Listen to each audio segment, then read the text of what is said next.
Les probabilités permettent de mesurer les chances qu'un événement se produise. Dans cette vidéo, on va poser les bases, univers, événements, formules essentielles. On verra 3 exemples progressifs, une erreur fréquente et une astuce back. Commençons par les définitions fondamentales. Une probabilité est toujours un nombre compris entre 0 et 1. 0 signifie impossible, 1 signifie certain. L'univers, note grand oméga, est l'ensemble de tous les résultats possibles d'une expérience aléatoire. Un événement est une partie de l'univers, c'est-à-dire un sous-ensemble de résultats possibles. En situation d'équiprobabilité, la probabilité d'un événement A égale le nombre d'issues favorables divisé par le nombre total d'issues. Pour la réunion de deux événements, la formule est P de A union B égale P de A plus P de B moins P de A inter B. L'événement complémentaire de A, note A bar, a pour probabilité un moins P de A. Autrement dit, il se passe soit A, soit le contraire de A. Premier exemple, on lance un de équilibre à 6 faces. L'univers est l'ensemble 1, 2, 3, 4, 5, 6. Il y a 6 issues possibles, toutes équiprobables. La probabilité d'obtenir 4 est un sixième, car il y a une seule issue favorable sur 6. Soit à l'événement obtenir un nombre pair. A égale l'ensemble 2, 4, 6, P de A égale 3 sixièmes, soit un demi. Deuxième exemple, on tire une carte au hasard dans un jeu de 32 cartes. Le jeu comporte 4 couleurs, pique, cœur, carreau, trèfle, avec 8 cartes par couleur. On note K l'événement obtenir un roi et H l'événement obtenir un cœur. Il y a 4 rois, donc P de K égale 4 32e. Il y a 8 cœurs, donc P de H égale 8 32e.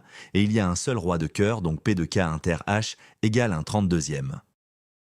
On cherche P de K union H, c'est-à-dire roi ou cœur. On applique la formule de la réunion.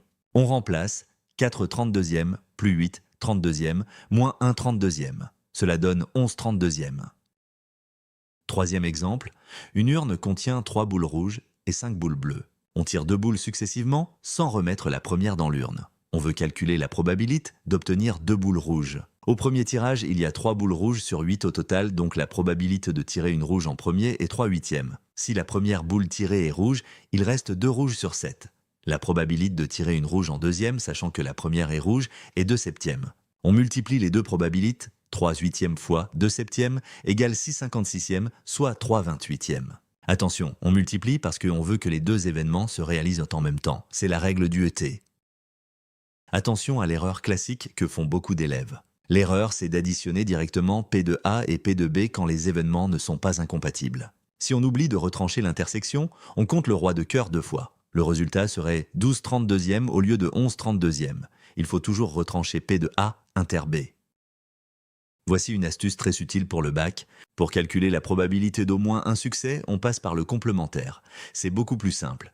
P d'au moins 1 égale 1 moins P d'aucun. Au lieu de calculer tous les cas favorables un par un, on calcule le seul cas favorable et on le retranche à 1. Par exemple, dans l'urne de l'exemple 3, P d'au moins une rouge en 2 tirages égale 1 moins P de 2 bleus. C'est un seul calcul au lieu de 3. Récapitulons les 3 points essentiels. 1. Une probabilité est toujours entre 0 et 1 et en équiprobabilité on divise les cas favorables par les cas totaux. 2. Pour la réunion, on applique P de A plus P de B moins P de A inter B. 3. Pour calculer au moins 1, on passe par le complémentaire. Entraîne-toi sur Amat Lycée.